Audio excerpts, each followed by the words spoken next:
It is October 20th, 1973, a crisp autumn afternoon in Derby, England.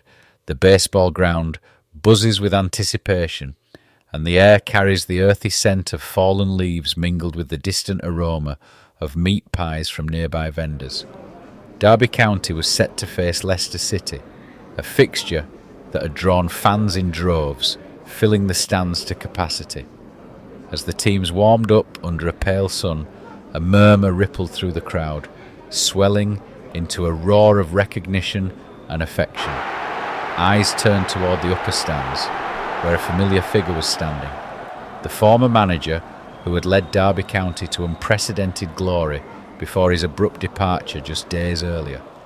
The supporters erupted into chants of "Cloughie," their voices echoing around the stadium, a heartfelt tribute to the man many still considered their leader.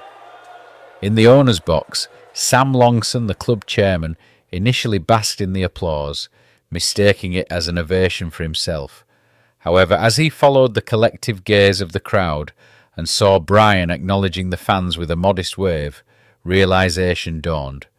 The applause wasn't for Longson, it was for Clough, the man whose shadow still loomed large over the baseball ground. Throughout the early 1970s, Derby County was a club transformed. Under the leadership of Brian Clough and his loyal assistant Peter Taylor, the Rams had risen from the depths of the second division to the very summit of English football. In 1972, Clough and Taylor had masterminded an astonishing league title win, delivering Derby County's first ever First Division Championship. It was a triumph built on tactical brilliance, shrewd signings, and the sheer force of Clough's will. But behind the scenes, tensions had been brewing. Clough, never one to bow to authority, had made enemies in the Derby boardroom. His public clashes with Chairman Sam Longson and the directors had grown increasingly hostile. Clough demanded greater control over club affairs, frequently belittling the board in press conferences. He spoke his mind without fear, whether criticising England manager Sir Alf Ramsey, belittling rival clubs, or even challenging his own employers. Taylor, ever the pragmatist, tried to calm the waters, but the friction was becoming unbearable. The final straw came in the summer of 1973. Clough and Taylor had been pushing for funds to strengthen the squad, but Longson and the board resisted. The relationship had deteriorated beyond repair, and on October 15th, in an extraordinary move, Brian Clough and Peter Taylor resigned, or, as many believed, were pushed out. The news sent shockwaves through English football. Here was a club at its peak, led by two of the greatest minds in the game, yet its board had chosen to sever ties. As Clough and Taylor walked away from the baseball ground for the last time, a sense of unease settled over Derby.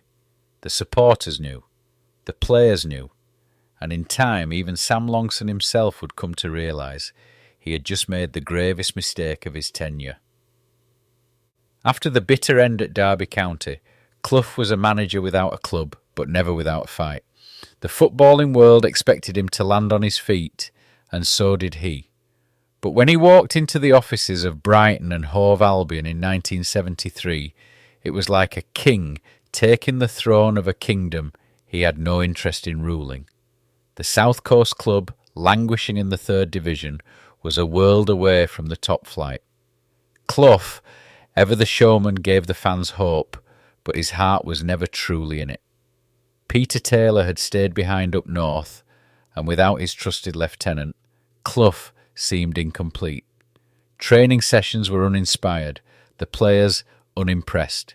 His tenure was marked by indifference rather than fire, and within 8 months he was gone, off in search of a job that matched his ambition. That job came in the form of Leeds United, champions of England, the embodiment of everything Clough had despised in football. Yet, in July 1974, he walked through the doors of Ellen Road, determined to prove that his way was the only way. It was a marriage doomed from the start. The players, fiercely loyal to the departed Don Revere, saw him as an outsider, an enemy in their own dressing room. His abrasive style, his refusal to pander to reputations, and his open disdain for their past success led to mutiny. Just 44 days later, Clough was sacked. He was humiliated. The man who had once taken a provincial club to the summit of English football had been cast aside twice in the space of a year. The press hounded him, critics sharpened their knives. He had lost his way. But then, like fate itself intervening, a call came from an old friend. A club in the Midlands was seeking a new manager, and Peter Taylor wanted to sound out Brian for another go-around. Brian, his reputation tarnished by his quick exits and the controversies that had followed, was never one to back down from a challenge, and so he found his new home at Nottingham Forest. The early days were marked by a series of calculated decisions. Clough took over a team that was underachieving, and it didn't take long for him to instill his winning mentality and discipline. He knew that success wouldn't happen overnight, but the foundation was being laid. Clough was smart. He knew what he had in the players, and he knew what he needed to bring them to greatness. It was a steady climb that saw Forest begin to flourish, from the First Division's bottom half to a more respectable position. But Clough's ambition wasn't content with simply getting out of the relegation zone.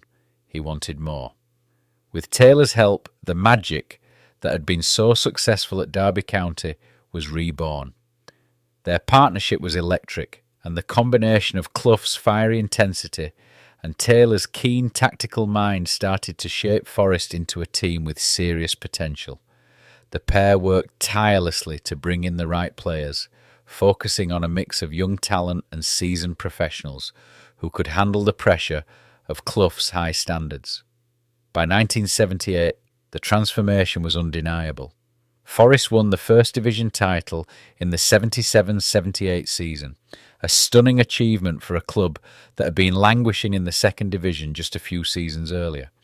It wasn't just about the titles, it was about Clough proving his doubters wrong. He had built a team capable of competing with the best, and his methods, while unorthodox, were paying off. With the league title under their belt, the stage was set for something even bigger, European glory, but the 78-79 season would be one for the history books. Under Clough's guidance, Forest played with a level of composure, skill and belief that few clubs had ever managed. They were poised for greatness. Clough had built a team that didn't just play football, they believed in their own destiny. Nottingham Forest started the season as First Division champions, but Brian Clough was never one to rest on past glories. He had set his sights on something even greater, conquering Europe. Domestically, Forest remained a force to be reckoned with. They defended their league title with grit, going on an astonishing 42-game unbeaten run stretching across 2 seasons, a record that would stand for decades. They finished runners-up in the league, edged out by Liverpool, but by now Forest had bigger ambitions. They lifted the League Cup, defeating Southampton 3-2 at Wembley, with goals from Garibaldi, legends Gary Birtles and Tony Woodcock sealing another piece of silverware. Forest's European Cup campaign began in the first round against Liverpool, the reigning European champions. It was an all-English clash that set the tone for the tournament. In the first leg at the City Ground, Forest stunned the mighty Reds 2-0 with goals from Colin Barrett and John Robertson. A resolute defensive performance in the return leg at Anfield saw them hold out for a 0-0 draw, knocking out the holders and proving that Forest were in Europe to win. The second round saw Forest brush aside Athens, winning 2-0 on aggregate with another crucial goal from Robertson. In the quarter-finals they faced Grasshopper Zurich, a tricky Swiss side. A 4-1 first-leg demolition put the tie beyond doubt, with Birtles and Woodcock both on the score sheet again. The return leg was a mere formality, finishing 1-1 booking Forest's place in the semi-finals. The final step to Munich was Cologne, the Bundesliga champions. It was a test of nerves and resilience. The first leg at the City Ground was a thriller. Cologne silenced the home crowd early, storming to a 2-0 lead inside 20 minutes. But Forest, driven by Clough's never-say-die spirit, clawed their way back. Ian Bowyer struck first, followed by a crucial equaliser from John Robertson. Then, in a moment of sheer determination, Gary Birtles grabbed the winner. A 3-2 comeback victory left them with a slender lead, but the job was far from done. In the return leg in Cologne, Forest needed to withstand intense German pressure. Clough's men produced a disciplined defensive display, and when Ian Bowyer scored a vital away goal, it shifted the momentum. The match ended in a 1-1 draw, sending Nottingham Forest to their first ever European Cup final on away goals. Against all odds, a club that had been in the second division just a few years earlier was now 90 minutes away from being crowned kings of Europe, and with that, Munich awaited. It is the 30th of May, 1979. The air in Munich was thick with anticipation, a humid Bavarian evening with a sky bruised by gathering clouds. The Olympia Stadion, a sweeping bowl of glass and steel, glowed under the floodlights, ready to witness a final few had predicted, yet none could ignore. The red and white of Nottingham Forest filled the stands, the travelling faithful roaring songs of belief, their voices bouncing off the sleek architecture of the stadium. For Brian Clough's men, the journey to this moment had been relentless. The coach ride from the team hotel was a silent one, apart from the occasional hum of the engine and the low murmur of teammates offering quiet reassurances. The streets outside were a blur of scarves and banners as English and Swedish voices merged in the beer-scented air. Their opponents, Malmö, had their own dreams, but this is a night that would rewrite European football history. As the players took to the field, the stadium glowed like a coliseum. John McGovern, Forest's unflappable captain, gathered his men in the centre circle, his eyes locking with Clough's on the touchline. No nerves, no doubts, just 90 minutes between them and immortality. The match itself was not a spectacle of flair, but one of grit, of determination, of a team that had climbed from England's second division to the pinnacle of European football in just 3 seasons. Forest pressed, harried, controlled the ball, and just before half-time, they found their moment. John Robertson, a wizard with the ball at his feet, danced down the left, his cross dropping like a gift into the penalty area. There was Trevor Francis, all £1 million of him, launching himself at the ball. His header, bullet-like, nestled into the net. The Forest fans erupted, a sea of bodies surging in joy. 1-0. At half-time, in the sanctuary of the dressing room, Clough was calm, measured.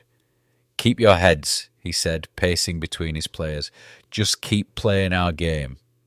His words weren't shouted, nor were they laced with tactical overcomplications, just pure, unshakable belief in the men before him. "And remember," he added with a smirk, "you've already done the hardest part. Now let's bloody finish it." The second half was a war of attrition. Malmö, desperate and defiant, threw everything forward, but Forest's defence was a fortress. Larry Lloyd and Kenny Burns, warriors in red, clattered into challenges with fearless precision. Peter Shilton, Forest's immovable force in goal, parried away a late Swedish effort, his gloves stinging from the impact.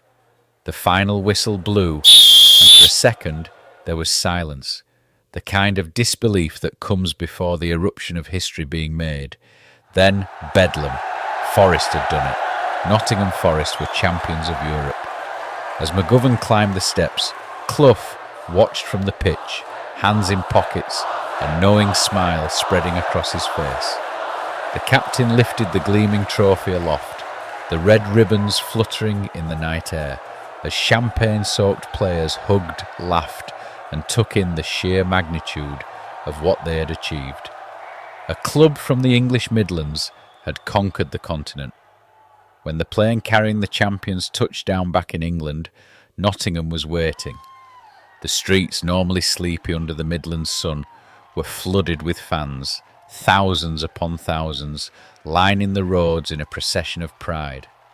The open-top bus, draped in red and gold, crawled through the city. Clough perched at the front, waving, laughing, basking in it all. This is what football is about, he mused to Taylor, standing beside him, the European Cup resting in his arms. Not the money, not the politics, this, making ordinary people feel like kings.